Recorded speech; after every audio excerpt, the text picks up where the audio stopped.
¿Qué tal, alumnos? Buenas tardes. En la clase de hoy vamos a ver lo que es el análisis de sensibilidad, ¿sí? Como todo análisis de sensibilidad, lo que nosotros hacemos es variar algunos parámetros o coeficientes del modelo y vemos qué es lo que sucede básicamente con los resultados, ¿sí? Tratando de responder qué pasa si hacemos algunos cambios. En el caso del modelo de programación lineal, nosotros analizamos cambios en los coeficientes de la función objetivos y cambio en el lado derecho de las restricciones. Vemos cuál es el impacto que tiene en el valor de la función z y qué impacto tiene en el valor de las variables. Vamos a trabajar con el ejemplo que hemos venido trabajando, digamos, en el método gráfico y en el método simplex, ¿sí? Básicamente para mostrarles gráficamente cómo se ven estos cambios. En el caso de cambios en el coeficiente de la función objetivo, fíjense que nosotros cuando trazábamos la función siempre o habíamos despejado en función de x2, con lo cual nos quedaría en forma genérica x2 igual a z sobre c2 menos c1 sobre c2 multiplicado por x1, ¿sí? Ese cociente entre c1 y c2 lo que nos da básicamente es la pendiente de la recta, ¿sí? Entonces nosotros al variar el valor de cualquiera de esos dos coeficientes, lo que hacemos básicamente es variar la pendiente de la recta, ¿sí? Si nosotros le damos mayor pendiente, es decir, aumentamos C1 o disminuimos C2, lo que va a hacer es variar, darle mayor pendiente a la recta. Podría ser como en el caso de la recta esa que ustedes tienen en amarillo. Fíjense que hasta un cierto punto llega, y si pasamos ese punto ya la solución óptima deja de ser óptima, y en este caso pasa de estar la solución óptima donde se corta R2 con R3. Si le damos demasiada pendiente, es decir, variamos en demasía los coeficientes C1 o C2, lo que va a hacer es cambiar lo que es la solución óptima, y en este caso si le damos mayor pendiente va a pasar a estar donde corta R3 con el eje X1, ¿sí? Y así, si nosotros le damos menos pendiente, fíjense, ya el óptimo podría llegar a estar donde se corta R1 con R2, y si le damos menos pendiente estaría el punto óptimo donde R1 corta al eje X2. Así es como se ve gráficamente las variaciones que nosotros podamos producir, digamos, en los coeficientes de la función objetivo, ¿sí? Eh, Vamos a ver entonces, hay dos tipos de cambios que se pueden dar, ¿sí? Cambios en los coeficientes de la función objetivo sobre una variable no básica, ¿sí? Y cambio en los coeficientes correspondientes a una variable básica, ¿sí? En el caso de que la variable sea no básica, ¿sí? Nosotros analizamos el cambio siempre antes que se vaya a producir, digamos, el cambio de solución. Entonces tratamos de determinar un intervalo entre los que puede variar ese coeficiente antes de que cambie la solución, ¿sí? En el caso entonces de que la variable sea no básica, el coeficiente correspondiente puede variar entre CJ menos ZJ, es lo que se puede aumentar en valor absoluto en el caso de que el problema sea de máximo, y disminuir puede disminuir hasta infinito, ¿sí? En el caso de mínimo, ¿sí? Digamos, acuérdense que, digamos, si hablamos de una variable no básica y fuese un problema de producción, estamos diciendo que no se produce nada. Entonces, en el caso de mínimo, ¿sí? El valor del coeficiente va a poder disminuir hasta un cierto valor, porque acuérdense que estamos buscando el menor valor. Inicialmente tiene un valor muy alto, no resulta conveniente producir de esa variable, ¿sí? Con lo cual, si disminuye los costos, va a llegar a un punto en que va a ser conveniente producir de esa variable. Bueno, ese valor viene dado por el CJ menos ZJ, es lo que se puede reducir, y para arriba, o sea, puede aumentar hasta infinito, que no va a cambiar en nada la solución del modelo, ¿sí? En el caso de que la variable sea una variable básica, ya digamos, como es una variable que está a la base, ¿sí? Cada cambio que yo haga en el coeficiente de esa variable, lo que va a hacer es alterar el valor de CJ menos ZJ, ¿sí? Afectándolo por el lambda KJ, que es el coeficiente de sustitución multiplicado por la variación que se produzca. Y para que esa solución siga manteniéndose óptima, va a tener que ser negativo, con lo cual tiene que ser menor o igual a 0. Y como la variable es básica, cualquier modificación que se dé en el coeficiente va a cambiar el valor de la función objetivo en delta CK, que es la variación, multiplicado por el valor de la variable que hemos modificado, ¿sí? O sea, el coeficiente que modificamos de la variable correspondiente. Veamos un ejemplo, ¿sí? Acá tenemos un ejemplo de maximización, ¿sí? En la cual tenemos tres variables de decisión, x1, x2 y x3, con sus correspondientes coeficientes, tres restricciones, ¿sí? La primera es correspondiente a las horas de sección 1, la segunda hace referencia a las horas de sección 2 y la tercera restricción es producción mínima, que tiene que ser mayor o igual a 300. Si lo llevamos al simplex y lo resolvemos, nos va a quedar como solución óptima x1 igual a 300, x2 igual a 0, x3 igual a 150, s1 igual a 0, s2 igual a 200 y s3 igual a 0, y nos determina un valor de z óptimo de 16.500, ¿sí? Entonces, podríamos aplicar lo que hemos estado hablando recién, y bueno, vamos a analizar el cambio en un coeficiente en la función objetivo correspondiente a una variable no básica. En este caso, x2 es no básica porque no aparece la base, es decir, tiene un valor de 0, ¿sí? Si nosotros modificamos ese coeficiente de 50, ¿sí?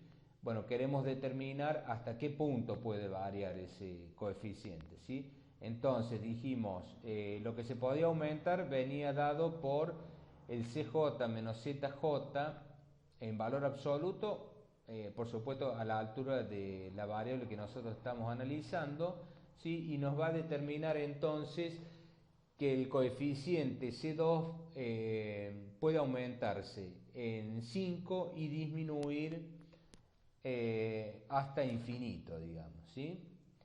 Lo que nos llevaría al coeficiente C2 si trasladamos esa variación, que C2 puede variar entre 50 más 5, que nos da 55, ¿sí? Y menos infinito, ¿sí? Esto es entonces el coeficiente correspondiente a x2, que es una variable no básica.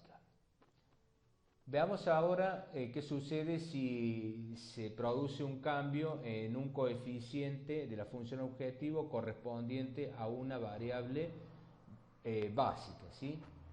Como dijimos que la variable es básica, ¿sí? Yo estoy hablando de modificar, si tomamos a x1, ese coeficiente de 40, ¿no? Entonces, como está a la base, ¿sí? El hecho de estar a la base va a alterar, digamos, el valor de ZJ y el valor de CJ menos ZJ, ¿sí? Eso se ve ahí por el hecho de que nosotros, como está la base, todo donde nosotros tengamos el coeficiente de sustitución distinto de cero, va a alterar el valor de ZJ. Acuérdense que nosotros calculamos el valor de ZJ como la suma producto entre el vector CK y el vector correspondiente a cada una de las variables, ¿sí?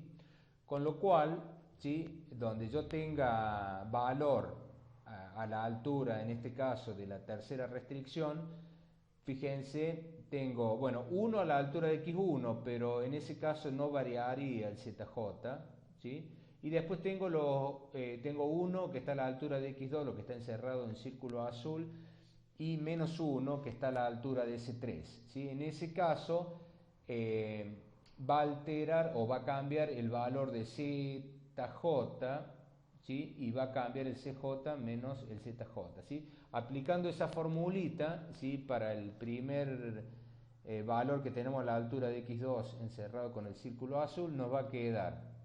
Fíjense que estoy aplicando la fórmula, ¿no? Que aparece ahí. O sea, me va a quedar menos 5, que es el valor del CJ menos ZJ, ¿sí? Menos el lambda KJ, que en este caso es 1, multiplicado por la variación correspondiente al coeficiente C1, ¿sí? Dijimos que para que esta tabla se mantenga óptima, tiene que ser menor o igual a 0, ¿sí? Es lo que hemos anotado ahí. Después tenemos menos 1 a la altura de S3, lo que nos va a determinar el nuevo CJ menos ZJ igual a menos 5 más 1 por delta C1. Mientras se mantenga menor o igual a 0, esta tabla sigue siendo óptima. Si despejamos el delta C1 de estas dos restricciones, ¿sí? Nos va a dar en la primera delta C1 mayor a menos 5, y de la segunda restricción nos va a quedar que el delta C1 es menor a 5, ¿sí? Con lo cual, si lo llevamos a la variación delta C1, puede variar entre 5, ¿sí? Es lo que puede aumentar, y disminuir en 5, ¿sí? Con lo cual, si nosotros lo llevamos al coeficiente C1, que originalmente tiene el valor de 40, esto significa que C1 puede variar entre 40 más 5, que nos da 45, y 40 menos 5, que nos da 35. Veamos con un valor concreto. Supongamos que se produce un aumento en las ganancias de 3 pesos en el producto X2, ¿no? O sea, en el coeficiente C2 sería, ¿sí? Como la variación esa está dentro de lo que es el intervalo, ¿sí? No se produciría ningún cambio, ¿no? O sea, no altera ni el valor de las variables ni el valor de la función objetiva, ¿sí? Ahora, ¿qué sucede, digamos, si se produjese una disminución en las ganancias del producto 1, es decir, en el coeficiente C1 se ve reducido en 4 pesos, ¿sí? Lo primero que tenemos que hacer es ver si ese cambio está dentro del intervalo. O sea, los 4 pesos, fíjense, está dentro del intervalo, o sea, porque lo máximo que puede disminuir es menos 5, con lo cual ese menos 4 cae dentro del intervalo, ¿sí? No se producirían cambios en las variables, pero sí va a cambiar el valor de z, ¿sí? Como el original es de 40, C1 pasaría a valer 36, con lo cual el delta z, o sea la variación que se produciría en z, viene dado por el incremento, que en este caso es menos 4, multiplicado por el valor de la variable, que es 300, nos da un valor de disminución de z de 1200, lo que lleva a z a tener un valor igual a 15300. Bueno, cualquier cambio que se produzca fuera de lo que es el intervalo, va a cambiar la base, con lo cual hay que resolver el modelo nuevamente, ¿sí? Bueno, acá les traigo lo que es la salida del solver del Excel, ¿sí? O sea, nos va a dar básicamente la información que nosotros hemos sacado, ¿no? Bueno, el valor de la función objetivo, que era 16.500, hablamos de la solución óptima, ¿no? Con valores de x1 de 300, x2 igual a 0, x3 150, ¿sí? Y lo que nosotros acabamos de calcular los intervalos es lo que a ustedes les aparece ahí encerrado en un rectángulo de color rojo, ¿sí? El valor ese de menos 5 que se los encerré con un círculo azul, ¿sí? Es el valor del CJ menos ZJ básicamente, ¿sí? Bueno, veamos un resumen de lo que acabamos de ver. Hemos visto cambios en el coeficiente de la función objetivo que pueden estar dentro o no del intervalo. Si no están dentro del intervalo, se debe resolver nuevamente, ya que la base va a cambiar.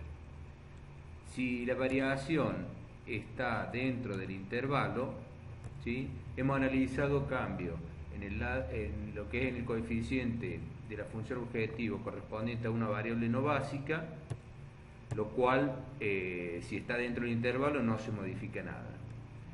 Y analizamos cambios en el coeficiente de la función objetivo de una variable básica, que si está dentro del intervalo esos cambios o variaciones, lo único que se modificaría sería el valor de z y variaría en delta ck por xk. ¿Sí? Eso es lo que hemos visto rápidamente en un resumen del análisis de sensibilidad. Ahora lo que vamos a ver es cambios en el lado derecho de las restricciones. Nosotros en forma genérica representamos a lo que son las restricciones de esta forma, ¿sí? El lado izquierdo tenemos todas las variables de decisión y el lado derecho, como hemos visto hasta acá, un parámetro, un valor. En este caso tenemos A11 por X1 más A12 por X2 menor o igual a B1, lo clásico. Si nosotros queremos graficarlo, lo que hacemos es despejarla en función de una de las variables. En este caso, por convencimiento tomamos X2, podríamos tomar X1. Si despejamos en función de X2 nos va a quedar B1 sobre A12 menos A11 dividido A12, todo multiplicado por X1. Y de esta forma nosotros lo podemos graficar. Supongamos acá corresponde a la restricción R1, ¿sí? Lo que nosotros hacemos cuando variamos el lado derecho de la restricción, en este caso R1, lo que hacemos básicamente es cambiar la ordenada al origen. Es decir, si nosotros aumentamos el lado derecho, lo que va a suceder es que se va a ampliar la región factible, ¿sí? De la forma como se muestra ahí en la figura. Originalmente teníamos trazada la restricción R1, si aumentamos se va a ampliar lo que es la región factible y se va trasladándose la restricción desde R1 a R1', y fíjense lo que tienen en amarillo es lo que ha ampliado digamos, la región factible. Es paralela a R1, dado que lo que es la pendiente de la recta está dado por A11 sobre A12 y eso no ha cambiado. Entonces, si nosotros aumentamos, se desplaza hacia arriba la recta, o sea, ampliando el polígono soluciones. Lo que va a hacer esto es variar los valores de las variables y cambiar el valor de la función objetivo. Esto es de la forma en que se ve los cambios en el lado derecho de las restricciones. Nosotros lo que analizamos es de qué manera puede variar el coeficiente antes que vaya a cambiar la estructura de la base, es decir, que vaya a haber otra variable que se haga básica y saque una de la base, ¿sí? Entonces, antes que se produzca ese cambio, es lo que nosotros analizamos. Tratamos de determinar el intervalo entre lo que puede variar el lado derecho antes de que cambie la estructura de la base. En el caso de estos cambios, nosotros analizamos cambios en el lado derecho de una restricción no limitante y cambios en el lado derecho de una restricción limitante. En el caso de que la restricción sea no limitante, esa variación va a venir dada. Lo que se puede aumentar va a estar dado, digamos, hasta infinito, porque como la restricción es no limitante, significa que tenemos sobrante. Si nosotros aumentamos la disponibilidad, lo que va a hacer es aumentar la holgura.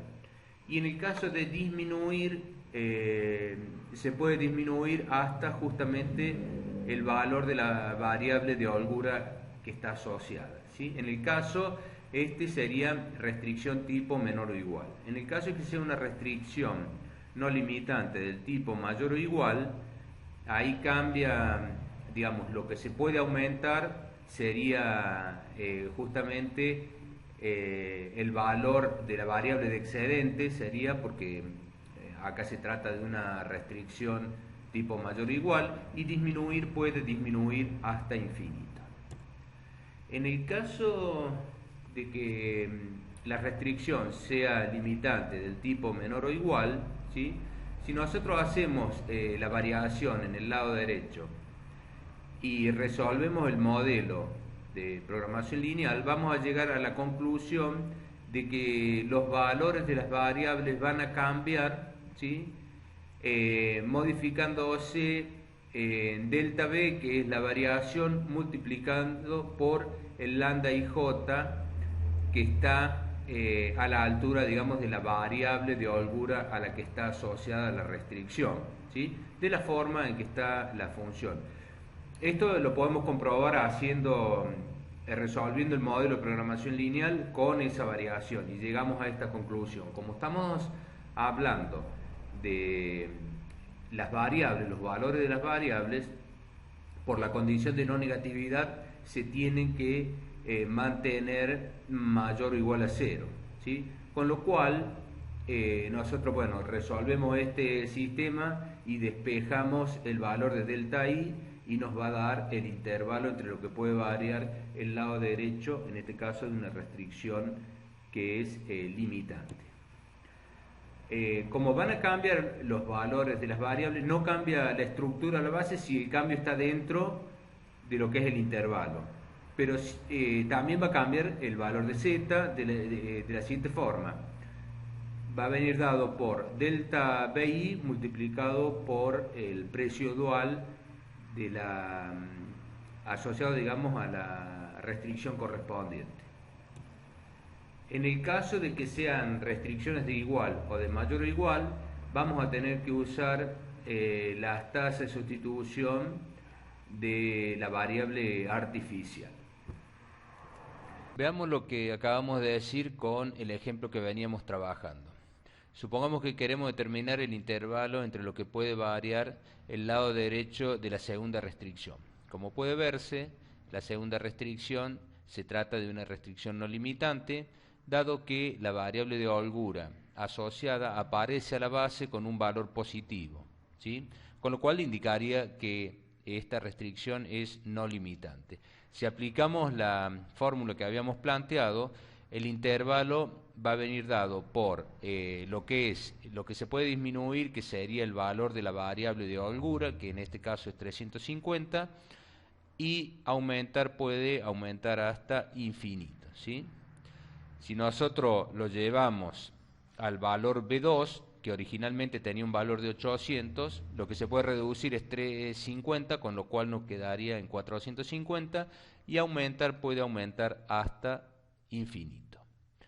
Veamos ahora con el mismo ejemplo qué pasa si varía el lado derecho de la primera restricción, ¿sí?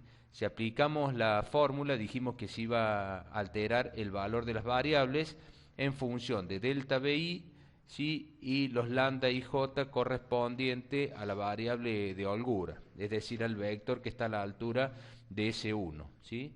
Entonces, en nuestro caso, el vector que está a la altura de S1 es 0,5 menos 0,5, 0, ¿sí? Con lo cual, si aplicamos la fórmula, fíjense, el valor actual de x3 es 150, se va a modificar en más 0,5 por delta B1, lo que sería S2 se modifica en menos 0,5 por delta B1, y lo que sería X1, que tiene un valor actual de 300, se modifica en más 0 por delta B1. Dijimos que estos son los valores de las variables con los cuales se tiene que mantener positivo, es decir, que van a ser mayores o iguales a 0.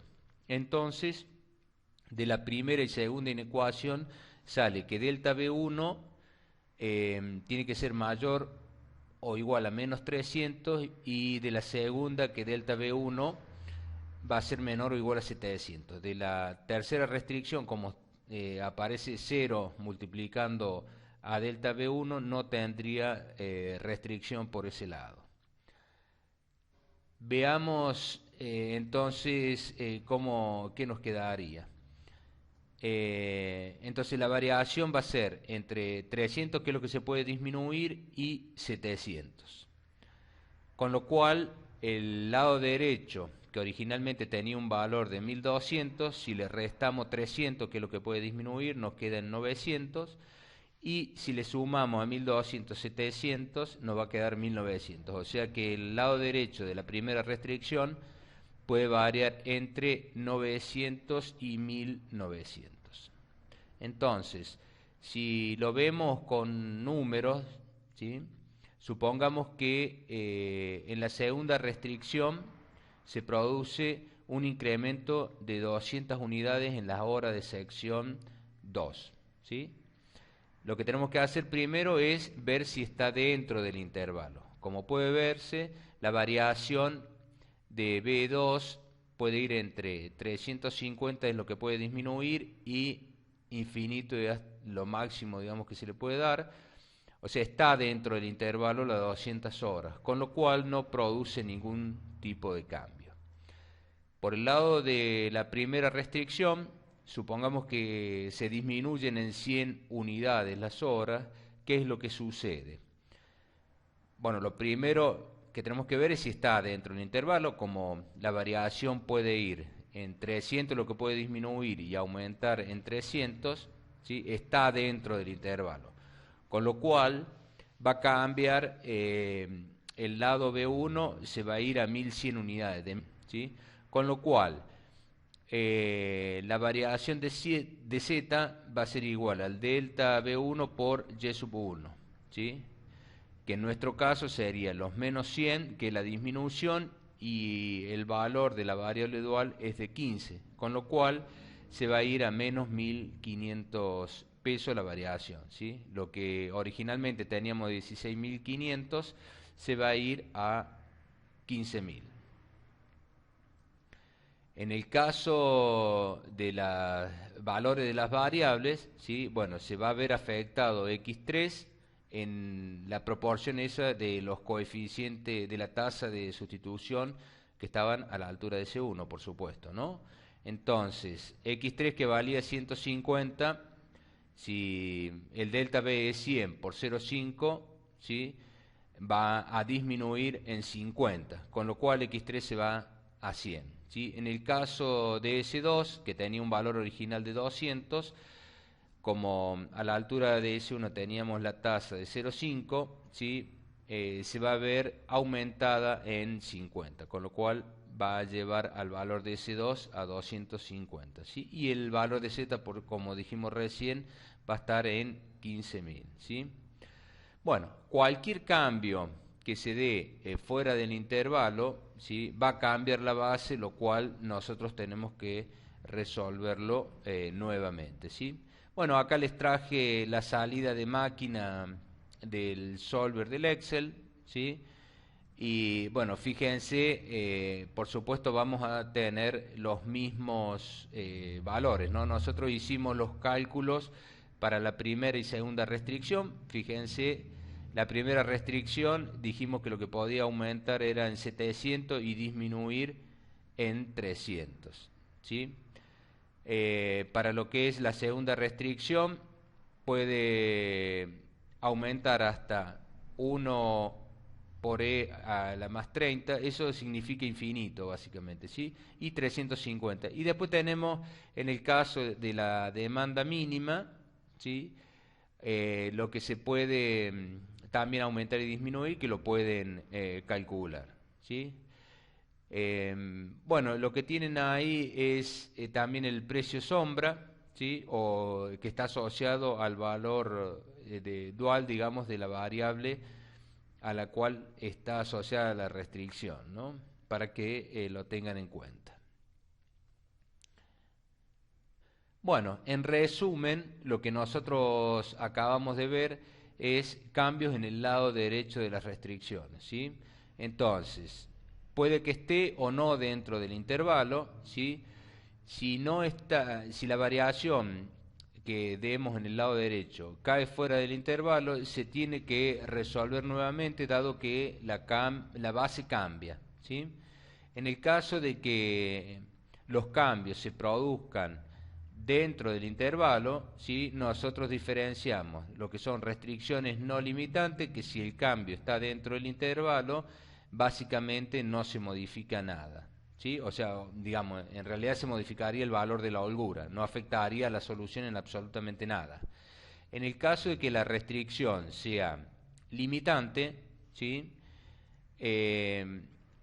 Va a cambiar el valor de z y se va a ver afectado los valores de las variables en lambda sub i, que era el valor original, más delta b por el lambda ij, ¿sí? Básicamente eso es lo que acabamos de ver, ¿sí? Bueno, hay una regla que nosotros le llamamos la regla del 100%, ¿sí? Que dice que la validez de los cambios informados por el análisis son ceteris paribus, ¿sí? Esto significa que, digamos, se modifica uno de los parámetros y los demás se mantienen constantes, ¿sí?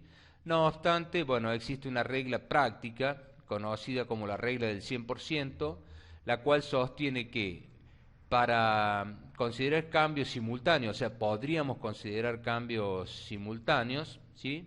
Se debe sumar los porcentajes de cambio tanto de los incrementos como de las disminuciones permisibles, y si la suma de los cambios porcentuales no excede el 100%, la base óptima no se modificará, ¿sí? Esto es válido tanto para cambios en el vector de términos independientes de las restricciones como para cambios en los coeficientes de la función objetivo.